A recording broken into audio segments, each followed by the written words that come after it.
Nos da mucho gusto poder a todos ustedes llevarles esta serie titulada El misterioso rapto de la iglesia.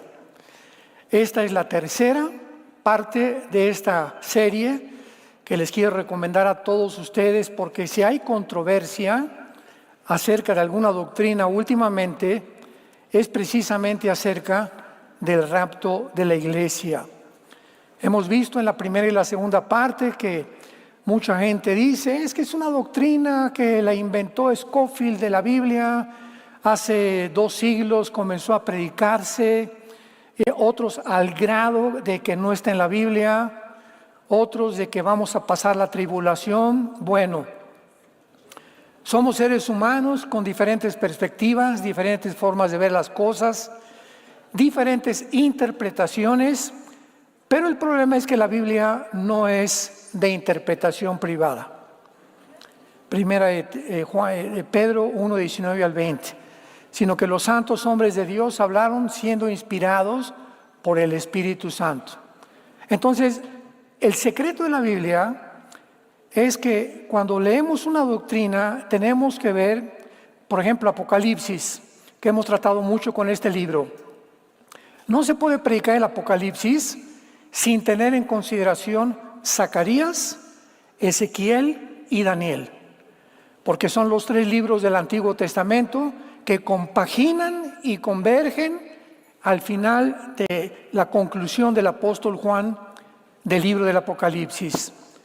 No podemos estudiar la doctrina de la salvación, unos creen que se pierde, sin entender que contra 5 pasajes que hay en el Nuevo Testamento que aparentan decir que se pierde la salvación, hay más de 185 pasajes y versículos bíblicos que explican estos pasajes, donde se explica por qué no se puede perder la salvación.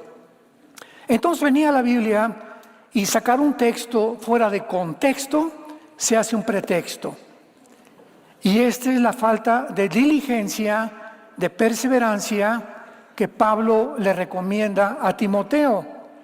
Timoteo, ten cuidado de trazar bien la palabra de verdad, porque vas a presentarte delante de Dios y para que nunca tengas que avergonzarte. Entonces, así pasa con esta doctrina, y esto fue lo que me ha movido, aunque hemos hablado mucho del rapto, para que en este tiempo ya podamos explicar por qué el rapto precisamente fue un misterio en el Antiguo Testamento. Vamos a comenzar en 1 Corintios 15 rápidamente para recuperar algunos pasajes importantísimos y continuar desarrollando esta doctrina vital, importante para el tiempo que vivimos. Dice en la primera carta a los Corintios el apóstol Pablo, capítulo 15, versículos 51 y 52, principalmente. He aquí, os digo un misterio. Aunque esto lo expliqué en la primera y la segunda parte, rápidamente en 5 minutos vamos a recorrer esto que ustedes tal vez no se han metido a las redes sociales, no se han metido al canal que tenemos de YouTube, para que puedan seguir todas las series y puedas tú tener un concepto o una conceptualización mucho más objetiva de lo que estamos enseñando. Un misterio en el Nuevo Testamento es una verdad que no se conocía en el Antiguo Testamento. Vamos por orden. Entonces, cuando Pablo dice, he aquí les digo un misterio, está diciendo, voy a revelarles algo que estaba oculto en el Antiguo Testamento. Por ejemplo, Efesios capítulo 3, del 1 al 4, Pablo les dice que la iglesia también era un misterio. No se conocía en el Antiguo Testamento que Dios iba a formar una entidad completamente diferente, donde iba a mezclar a su Hijo Jesucristo con seres humanos en un cuerpo. ¿Cómo que en un cuerpo? Esto no estaba en el Antiguo Testamento. Ese cuerpo es la iglesia, somos nosotros. Somos un cuerpo. En Cristo es la cabeza. Lo explica 1 Corintios capítulo 12. Unos aquí son la oreja, otros los pies, otros la nariz, otro la otra oreja, otros la boca. Y así como en un cuerpo físico hay diferentes funciones, pues la oreja no le dice a la nariz, oye, tú no oyes como yo. Pues la nariz le va a contestar, no seas mensa, tú no hueles como yo. Entonces, se trata de que haya entre nosotros unidad, de que haya perdón, de que nos soportemos como somos. Somos un pueblo lleno de defectos todavía, estamos en construcción, Dios está trabajando con todos y cada uno de nosotros, y la paciencia que nos necesitamos tener comienza en la casa. Por eso el matrimonio es el gimnasio de Dios, porque ahí en la casa es donde tienes que aguantar a tu esposa o viceversa. Pero a través de este proceso estamos desarrollando la virtud más importante que se necesita para vivir la vida cristiana, que es la paciencia. Porque la paciencia se obtiene a través de los gritos de tu esposa, de los gritos de tu esposo. ¿Hasta cuándo lo voy a aguantar? ¿Hasta cuándo la voy a aguantar? Aguántalo un poco más y Dios te va a recompensar. O aguántalo un poco más y vas a ver lo que te va a comprar. Bueno, entonces Pablo dice, estoy a punto de revelarles algo que no se conocía. ¿Qué es, Pablo? ¿Qué es esta nueva revelación que le quieres dar a la iglesia y que en el Antiguo Testamento no la conocían? Este es el misterio, que no todos dormiremos, pero todos seremos transformados. ¿Cuál es el misterio? Que habrá una generación de cristianos, porque le está hablando a los cristianos, que no vamos a morir. No todos, la palabra dormir se usa en el Nuevo Testamento como muerte, muchas veces. Cuando a Jesucristo le dijeron, oye, Lázaro está muerto, y dijo, no duerme, porque dormir es un estado inconsciente donde, aunque estás dormido y no estás consciente de tu vida, de tu existencia, sigues viviendo espiritualmente.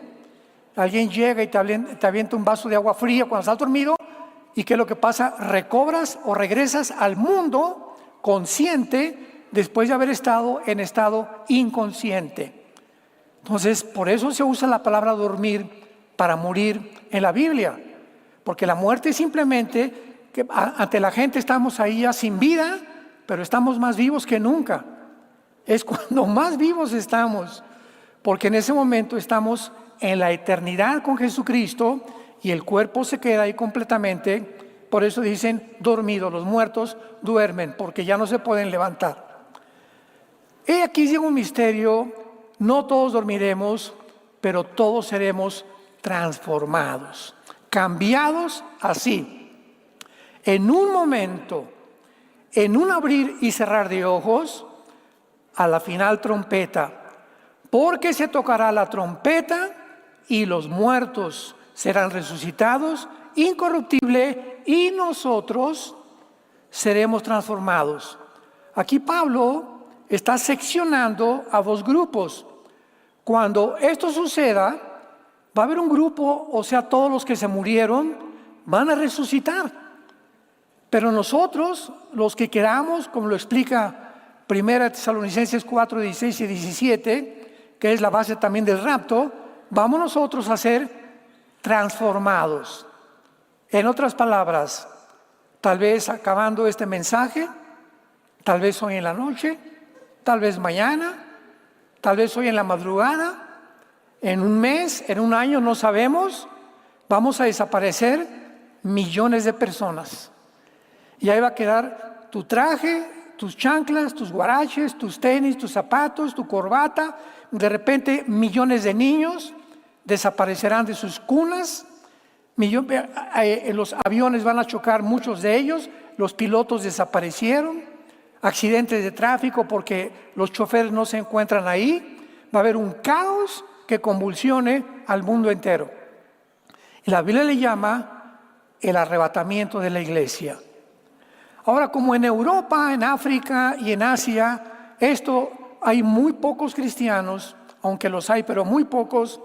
Esto va a repercutir más en el continente americano, principalmente en Estados Unidos y México, Brasil, Colombia y Argentina, principalmente Costa Rica, El Salvador, donde hay más cristianos que en Europa, que en África y que en el Asia.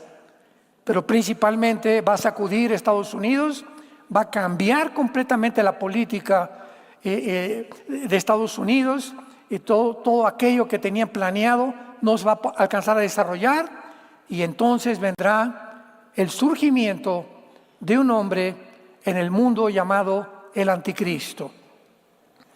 Dice Pablo en el versículo 53, porque es necesario que esto corruptible se vista de incorrupción y esto mortal se vista de inmortalidad. Porque dice, es necesario, porque tú no puedes ir a la presencia de Dios, ni yo tampoco, en el cuerpo que tenemos. Este cuerpo no puede heredar el cielo, porque es un cuerpo diseñado para vivir en una dimensión en la que tú y yo vivimos. Estamos sujetos a leyes cósmicas, a la ley de la gravedad, al deterioro, a la ley de la entropía físicamente, que la Biblia le llama la ley de la corrupción en Romanos capítulo 8. Entonces, este cuerpo que tú tienes y que tengo yo, todos los días está muriendo, porque esta ley cubre el universo entero.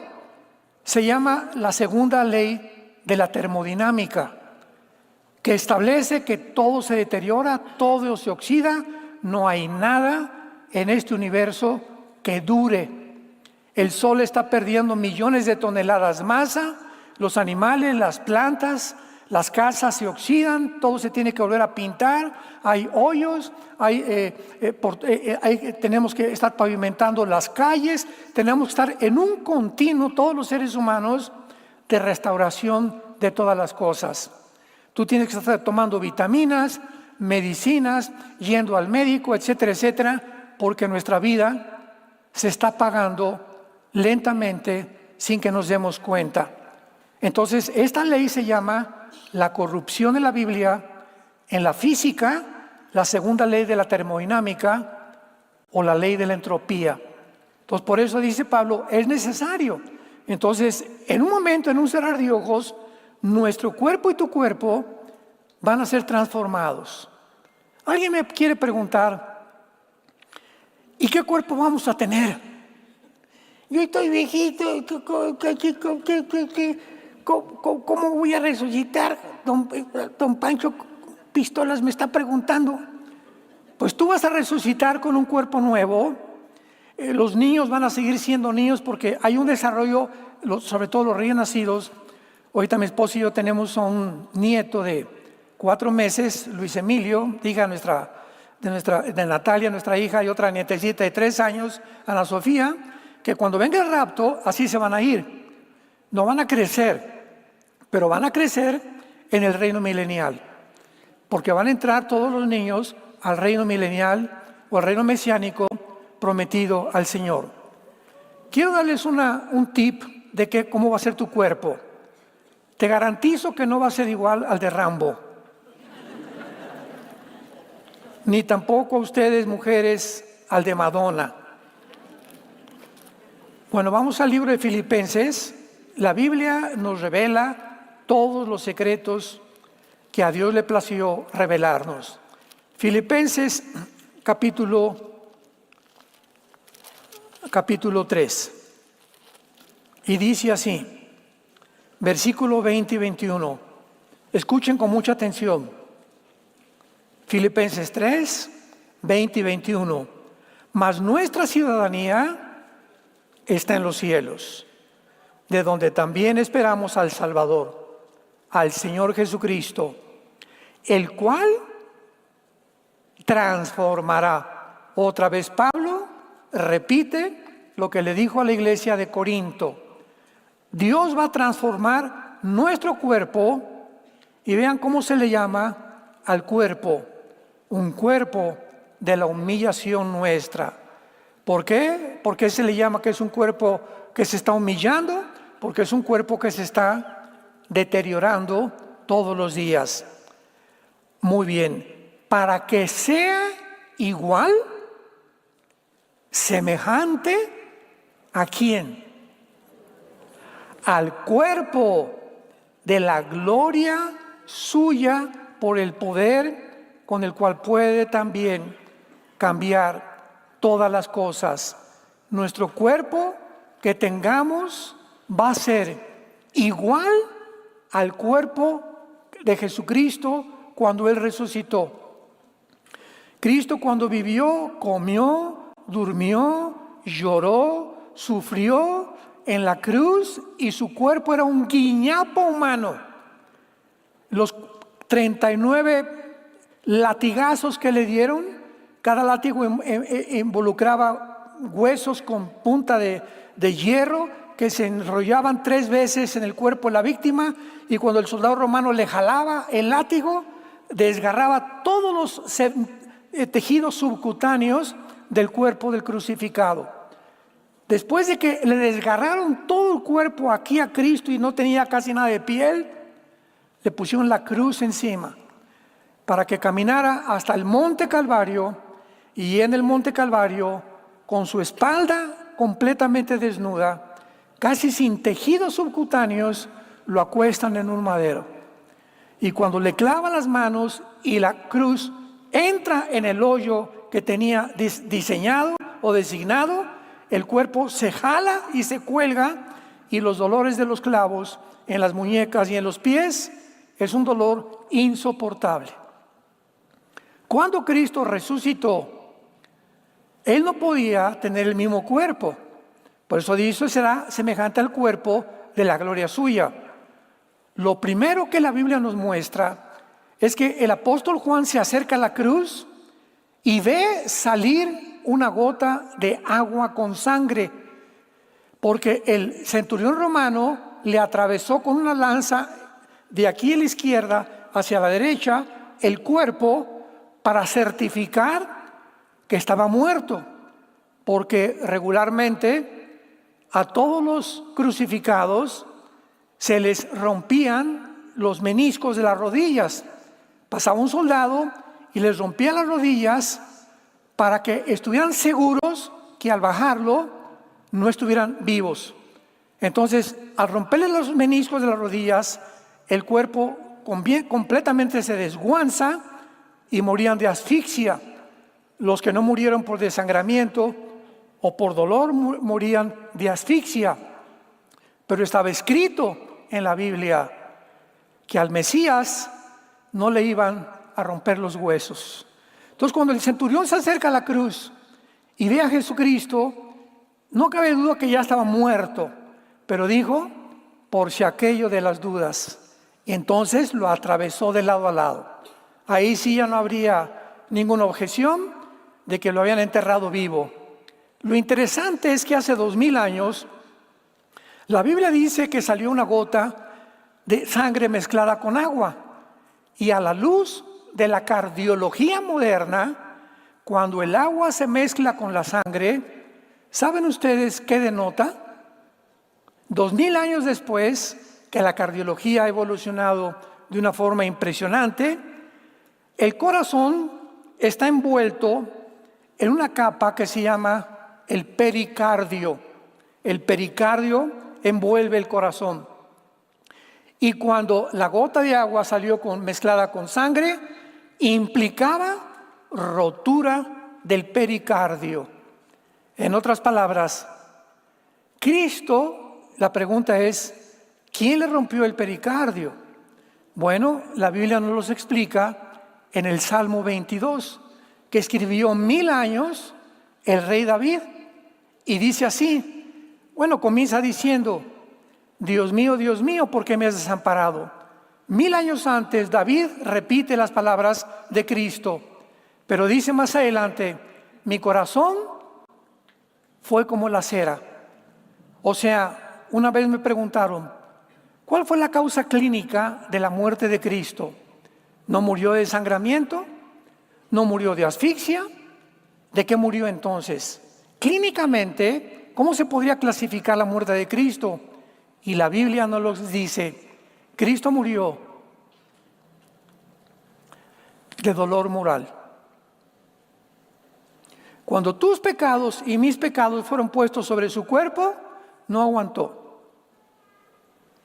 No resistió más. Le hizo explotar el corazón. Es el dolor que tiene una madre con un hijo, que sientes que te mueres, que algo aquí se te revienta. Es una cosa tan profunda que horas antes, en el huerto de Getsemaní, la sangre le salió por todas las células de las manos y del cuerpo. Comenzó a sudar sangre en el huerto de Getsemaní, de la presión tan grande que él estaba experimentando de saber que en esa cruz su padre lo iba a abandonar e iba a morir completamente solo para que tú y yo pudiéramos vivir. Nuestro cuerpo entonces no va a tener sangre, ya no va a estar regido. Ahorita la vida de la carne está en la sangre. Ahorita te haces un examen de sangre y te revela todo absolutamente, si tienes cáncer, si tienes diabetes, si tienes problemas en el hígado, en el páncreas. En la sangre se encuentra cualquier síntoma que tú puedas realmente encontrar. Y además la sangre es la vida de nosotros. Entonces no vamos a tener sangre. Número 2, Cristo atraviesa las paredes con el cuerpo resucitado. ¿Se acuerdan de cuando los discípulos estaban juntos? Que estaban preguntándose, estaba Tomás, oye Tomás, le dice Pedro, el Señor resucitó. No, a mí no me vengan con esas, dicen en Colombia, con esas vainas. Aquí dicen con esos choros, con esas mentiras, con esos mitos. A mí no, hasta que yo no ponga mis dedos en la herida que él tuvo y ponga mis dedos en las manos donde sus clavos lo atravesaron, dijo Tomás, yo no voy a creer. Él era el discípulo escéptico de los 12 y Cristo atraviesa la pared. Hello, Tommy, come here. Al primero que le habla a Jesucristo es a Tomás. Entonces Tomás se acerca y vean lo que pasó. Pone sus manos en las manos de Jesús y no la atraviesa. Tocó algo sólido y le dice Cristo, préstame tu mano y ponla aquí, y toca la herida de la lanza, y tampoco atravesó la mano de Tomás el cuerpo de Cristo. O sea, no era un espíritu incorpóreo que un fantasma que de repente se apareció. Era un ser como tú y como yo, con un cuerpo, pero con otras condiciones físicas y genéticas, se podría decir, en las que él podía atravesar la materia celular, la materia atómica, la materia que forma todo lo que... Ahorita yo le hago esto así y me rompo los meniscos de la mano, porque los átomos y la formación de este material es más grueso que los átomos de mi mano. Pero Cristo atravesó completamente la pared. Número 2, nuestro nuevo cuerpo no va a tener sangre. Y en segundo lugar, vamos a poder materializarnos y desmaterializarnos a voluntad. Vamos a atravesar objetos que ahorita no podemos atravesar. Número 3, hay tantas cosas. Hechos capítulo 1, se reúne con los apóstoles Jesús en Jerusalén y comienza Jesús a levantarse y ascender hacia el cielo. ¿Qué estaba implicando? Que el cuerpo de Cristo ya no era atraído por la fuerza de la gravedad. Si yo ahorita quiero dar un paso ahí, me rompo y me descalabro por la atracción de la fuerza de la gravedad.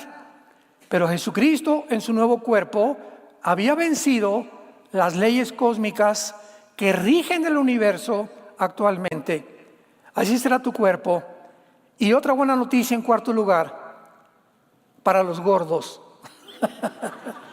Vamos a seguir comiendo. De alguna forma nuestro la consistencia interna gastroenterológica, gastropulmonar, gastrocardiovascular, todo lo que ahorita forma el cuerpo humano, de alguna forma, Cristo casi ya antes de ascender, comió pescado y miel. ¿Se acuerdan? En el camino de Emaús, con los discípulos. O sea, el cuerpo de Cristo seguía digiriendo alimentos. Los ángeles están comiendo, porque comían el maná que mandaron en el desierto. Entonces, no sabemos si será birria o pozole, ¿verdad? Porque si es comida de Estados Unidos, yo no voy. Mi esposa, el otro día nos hicieron, un hermano tuvo la atención de hacernos una birria que jamás en la vida habíamos probado una cosa tan deliciosa. Y de veras, en Estados Unidos, en ninguna parte puedes comer. Tal vez en Nueva York hay restaurantes mexicanos, pero vamos a comer comida que si ahorita la disfrutamos, imaginémonos en la otra vida. Muy bien. ¿Estás satisfecho con tu cuerpo? Así va a ser. Entonces, no va a ser, los viejitos adquirirán posiblemente la edad de 30 años. Van a retroceder, los niños van a seguir igual porque van a seguir desarrollándose, ¿verdad? Y los de 45 o 50, ¿verdad? ¿Por qué? Porque es interesante que Cristo muere a los 33 años de edad. Quiero hacerles una pregunta capciosa. Vean ustedes cómo es la Biblia. La pregunta es la siguiente. Se la he hecho a muchos estudiantes en los seminarios de teología. Si Cristo hubiera seguido viviendo y no lo hubieran crucificado, ¿hubiera muerto algún día?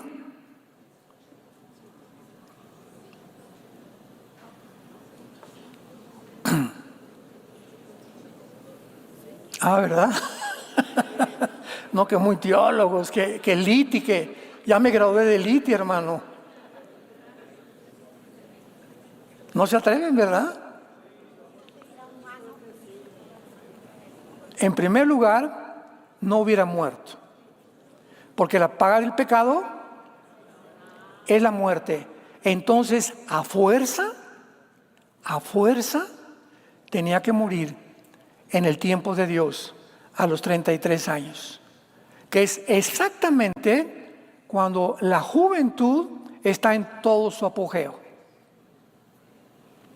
Entonces, si vamos a resucitar, el cuerpo que nos va a dar Cristo será en la edad media de nosotros, 30, 33 años de edad más o menos. Vamos a ser jóvenes, porque en el reino que vamos a vivir 1000 años, en el milenio, Apocalipsis 20, vamos a tener la oportunidad de seguirnos desarrollando con la edad que tenían antes del diluvio universal. Vemos nosotros, ¿verdad?, que murieron de 969 años, Adán vivió 130 años, que más o menos comenzaron a aumentar. El último que vivió hasta los 110 años fue Josué. Moisés fue el último de 120 años, Moisés. Luego Josué de 110. Y ya de Josué para nuestros días, ¿verdad? Dice el Salmo 90, los más maduros, los que no beben Coca-Cola, ni comen mucho azúcar y toman 2 litros de agua diarios, van a llegar al 80 y al noveno piso. Pero no todos, ¿verdad? Entonces, de forma como nos cuidamos. Muy bien. Pasamos a otro tema más importante, que es el siguiente. Vayamos a la primera carta a los Tesalonicenses. Primera carta a los Tesalonicenses, capítulo 5. Y vamos a comenzar a observar y a estudiar profundamente por qué la iglesia no puede de ninguna manera atravesar la tribulación, que es la controversia más grande que hay.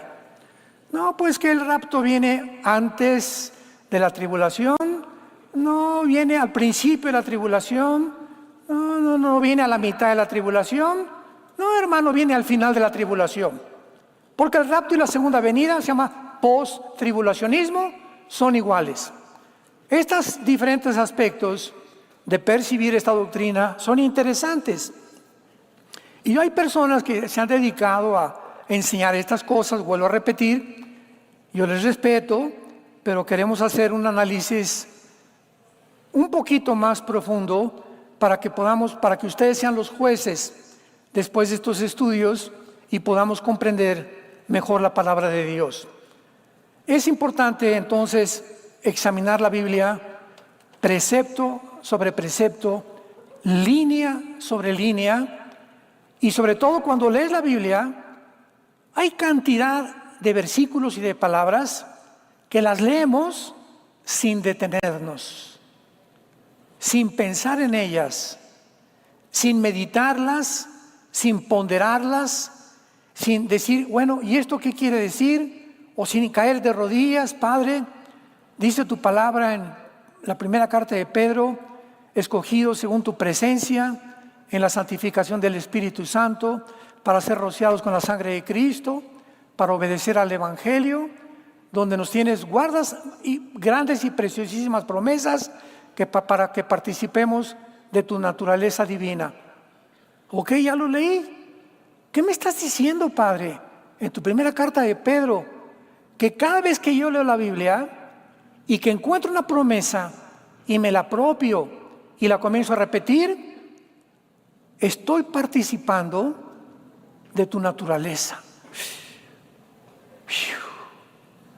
Algo espiritualmente dentro de mí que visiblemente, ni mentalmente, ni intelectualmente se puede observar, ni se puede asimilar, me está sucediendo que cuando digo, Jehová es mi pastor, nada me faltará. Padre, gracias porque nada me va a faltar, lo creo.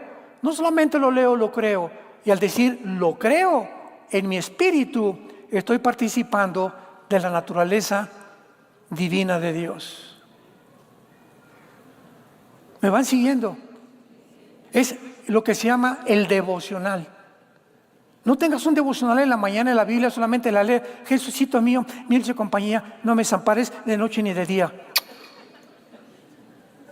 O leer un capítulo sin que te detengas a pensar en algo siempre el Espíritu Santo, cuando venimos con un corazón, oh Dios, antes de leer la Biblia, háblame, Señor, estoy angustiada, Señor, estoy angustiado. Tú sabes el problema con mi hijo, con mi hija, con mi esposo, el trabajo. Padre, vengo a tu palabra a buscar guía, a buscar luz. Ilumíname, Espíritu Santo. Al hacer eso, Dios te está viendo. ¿Y Dios se va a quedar callado? De ninguna manera, porque te ama, porque me ama. Somos sus hijos, somos sus hijas. Él dio su vida por nosotros en una cruz. Entonces, al hacer esto, Dios se revela a tu vida y vienes a la Biblia y te lo aseguro, te lo confirmo, porque es el carácter de Dios, que vas a encontrar palabras que van a traer aliento y ánimo a tu vida para seguir viviendo.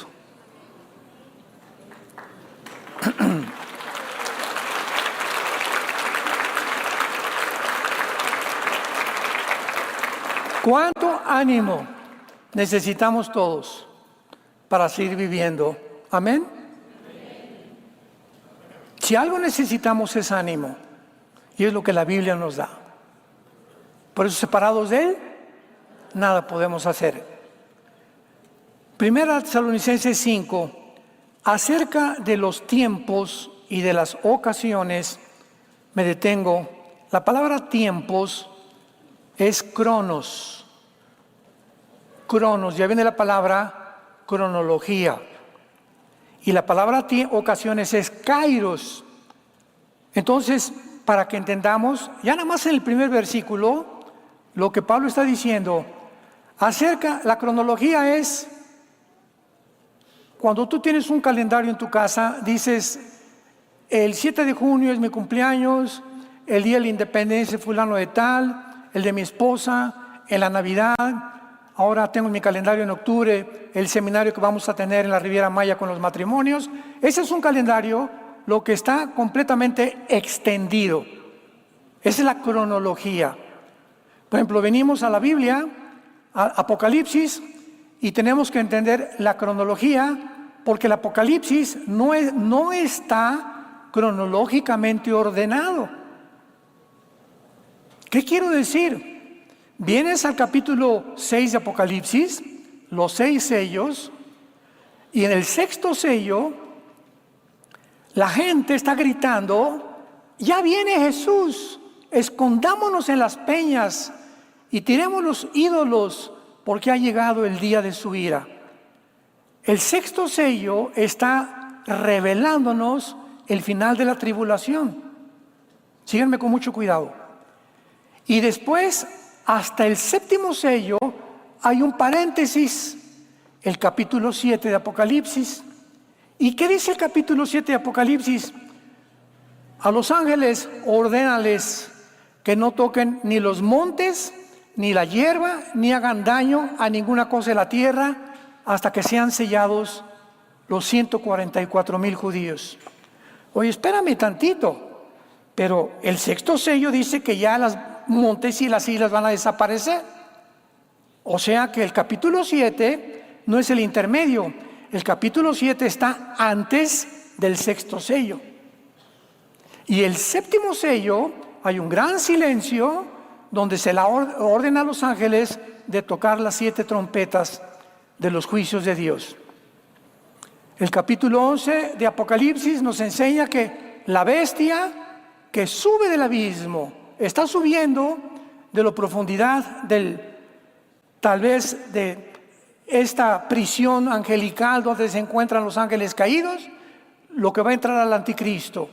Ya tenemos una serie completa sobre esto. Pero ¿cómo es posible? Es el capítulo 11. En el capítulo 13, el anticristo está reinando, sale del mar y comienza a reinar. Y el capítulo 17 apenas está con la ramera, cuando el sistema religioso va a ser durante los primeros 3 años y medio y después el gobierno del anticristo, que son los últimos 3 años y medio o 42 meses de la semana 70 de Daniel.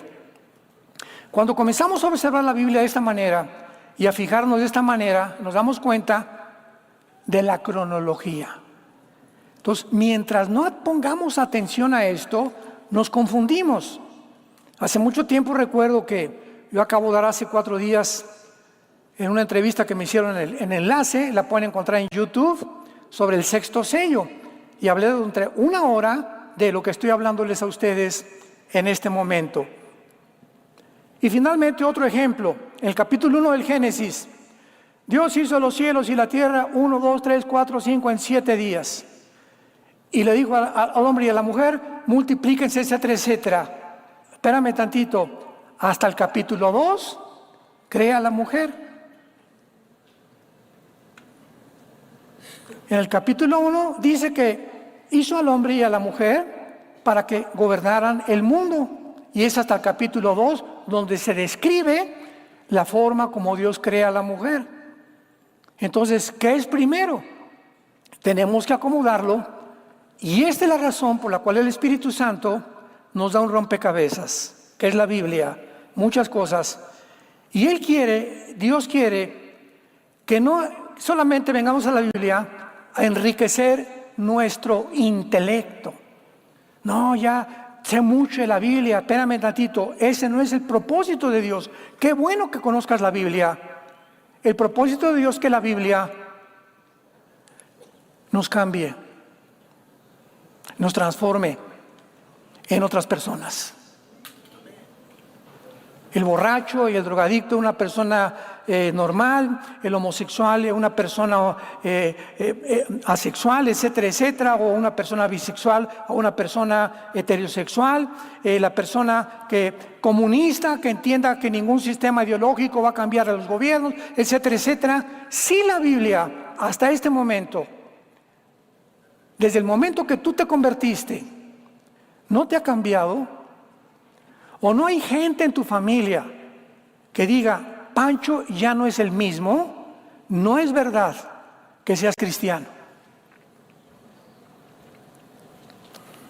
Cristo vino a transformar nuestras vidas, no solamente a llenarnos de conocimiento intelectual para que nos envanezcamos o hacernos teólogos.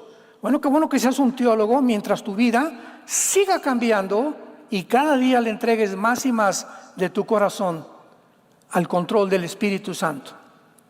Entonces, dice Pablo acerca de la cronología, de que está hablando de los últimos tiempos, lo vamos a ver, y de las ocasiones. Kairos. Kairos es tu cumpleaños. Cae en un día especial. Kairos no es un calendario que se extiende, es un día especial. Es una fecha especial. La Pascua tiene un Kairos. Exactamente el cuarto día de Nisan se tenía que celebrar la Pascua. Las últimas fiestas que quedan, que son las trompetas, el Sukkot y la expiación, tiene que suceder en el mes de septiembre y octubre de nuestro calendario. Es el Kairos de Dios. Dios ha decidido que haya fechas que caigan exactamente en el día en que Él lo escogió. Dice en Gálatas que Cristo aparece en el mundo en el día y en el tiempo que Dios escogió. Exactamente cuando Jesús nace de María, en el tiempo divino que Dios escogió para que Él naciera. Entonces Pablo dice, veamos ahorita el calendario de Dios y veamos las fechas exactas de Dios. ¿Me van siguiendo? Ya con eso en mente, seguimos leyendo. Pero ustedes, ¿quiénes son ustedes? O vosotros, nosotros, ¿verdad? Muy bien, les está hablando a la iglesia de Tesalónica. Ustedes saben perfectamente bien que el día del Señor, que es la tribulación, es el día de la ira de Dios, vendrá como ladrón en la noche. Que cuando digan paz y seguridad, vendrá sobre ellos, sobre el mundo, no sobre vosotros, sobre ellos destrucción repentina, como los dolores de la mujer encinta, y no escaparán. ¿Quiénes no escaparán? Ellos, los del mundo, los que vivan cuando venga el tiempo de la tribulación. Mas vosotros, nosotros, hermanos, no estamos en tinieblas para que aquel día, la tribulación, para que aquel día nos sorprenda como ladrón. Todos ustedes son hijos de la luz. Ustedes, nosotros, somos hijos de la luz, no somos de la noche ni las tinieblas. O sea, ¿qué quiere Pablo decirles? Abran los ojos. Lo vamos a ver más adelante, porque en la segunda carta de Tesalonicenses llegaron a creer que estaban en la tribulación. Los cabezones de la iglesia de Tesalónica. Le está explicando Pablo el rapto, le está explicando la cronología, las fechas exactas, y todavía llegaron maestros a Tesalónica a decirles, estamos en la tribulación. Lo vamos a ver más adelante. Ustedes no están en tinieblas para que aquel día nos sorprenda como un ladrón. O sea, ¿para qué nos deja Dios? La Biblia, para alumbrar nuestro entendimiento y no nos asustemos. No tengamos miedo. ¿Qué caso tendría que Cristo nos amenazara diciéndonos, ya viene el anticristo, cuídense? Nunca se nos manda que nosotros esperemos al anticristo. Se nos manda esperarlo a Él en el cielo, que venga rápido por nosotros. Yo diario le pido a Dios, Señor, ven pronto. Ven por tu iglesia. Y antes que vengas, aviva tu obra en medio de los tiempos. Ustedes no están en tinieblas, porque todos nosotros somos hijos de la luz, del día. No somos de la noche ni de las tinieblas. Por tanto, no durmamos como los demás, velemos y seamos sobrios. Porque los que duermen, de noche duermen. Los que se embriagan, de noche se embriagan. Pero nosotros, otra vez nosotros, que somos del día, seamos sobrios. Habiéndonos vestido con la coraza de fe y de amor, y con la esperanza de salvación como yelmo. Escuchen el versículo 9 y abre tus oídos. Porque no nos ha puesto Dios para la ira. No nos ha puesto Dios. ¿Cuál es la ira que está hablando Dios? No está hablando de problemas ni de tribulaciones. Es un día de la ira que lo acaba de mencionar claramente el versículo 2, el tiempo de la tribulación. Dios no nos ha puesto para ese día, para ese tiempo de 21 juicios donde los demonios atormentarán a los seres humanos, donde caerán meteoros sobre la tierra, donde los montes y las islas van a desaparecer, los tsunamis van a venirse sobre todos los puertos en el mundo entero, la gente va a querer morir y no va a poder, va a ser 21 juicios, 7 años, dice Mateo 24, 21, como nunca en la historia había sucedido. Se llama el tiempo de la ira, el día de Jehová, el día de la ira de Dios, el día del Señor. Son términos que definen y describen todos los 7 años de la semana 70 de Daniel o los 7 años de la tribulación. No nos ha puesto Dios para la ira, sino para salvación por medio de nuestro Señor Jesucristo. Ahora compáralo rápidamente con el capítulo 1 de esta misma carta, primera de Tesalonicenses, versículo 10. Primera de Tesalonicenses 1, 10. Y esperar de los cielos a su Hijo, el cual resucitó de los muertos, a Jesucristo, quien nos libra de la ira venidera. Aquí ya no hay vuelta de hoja. Este tiempo de la ira es algo futuro. ¿A qué tiempo se está hace 2000 años el apóstol Pablo explicándoles a la iglesia de Tesalonicenses? A un tiempo que se conoce como el día del Señor en el Antiguo Testamento, como la tribulación y la grande tribulación del Nuevo Testamento, que se llama el día de la ira. Dios no nos ha puesto para este tiempo de algo futuro que vendrá sobre el mundo. Cuando venga sobre el mundo, tú y yo ya no estamos aquí. Y terminamos con Romanos capítulo 5.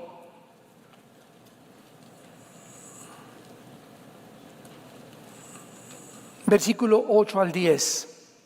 Romanos 5 del 8 al 10. Mas Dios muestra su amor para con nosotros en que siendo aún pecadores, Cristo murió por nosotros. Pues mucho más, mucho más, estando justificados en su sangre, por Él seremos salvos de la ira.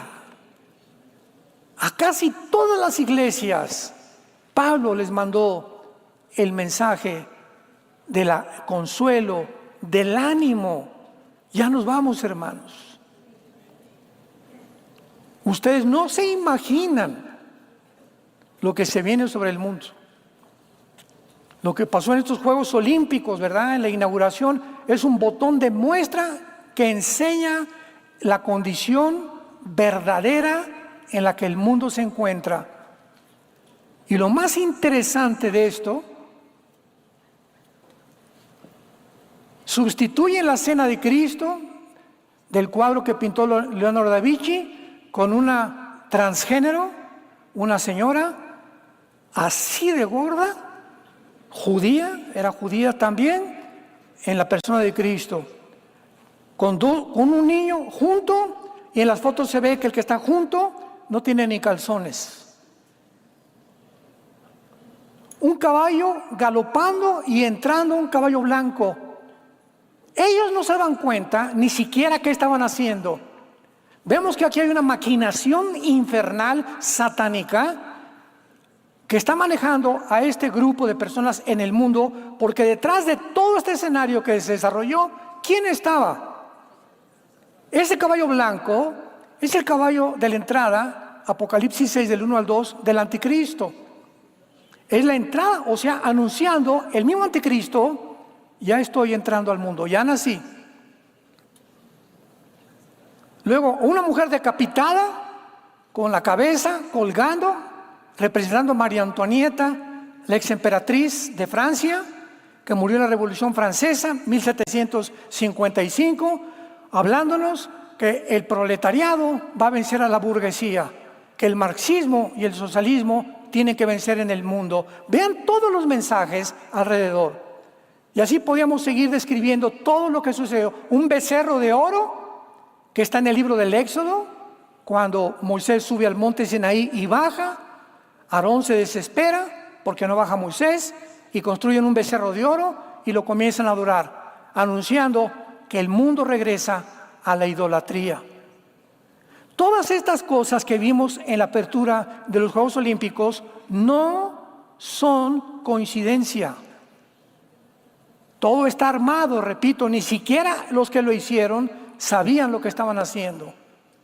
Hay algo que está dirigiendo al mundo actualmente y ya descarada, como los Simpson, que ya anuncian esto que va a pasar. O sea, están tan descarados que anuncian no lo que va a pasar, lo que ellos van a hacer. Y lo hacen para que se cumpla lo que ellos están anunciando. Como Bill Gates, en el 2015, ¿qué fue lo que dijo Bill Gates? Necesitamos despoblar al mundo. 5 años después, 2020, viene la famosa plandemia. No pandemia, plandemia. Algo completamente organizado, desarrollado, para que pudiera imponerse arbitrariamente, comenzar a privarnos de nuestras libertades individuales, comenzar a manipular a la gente y darle a los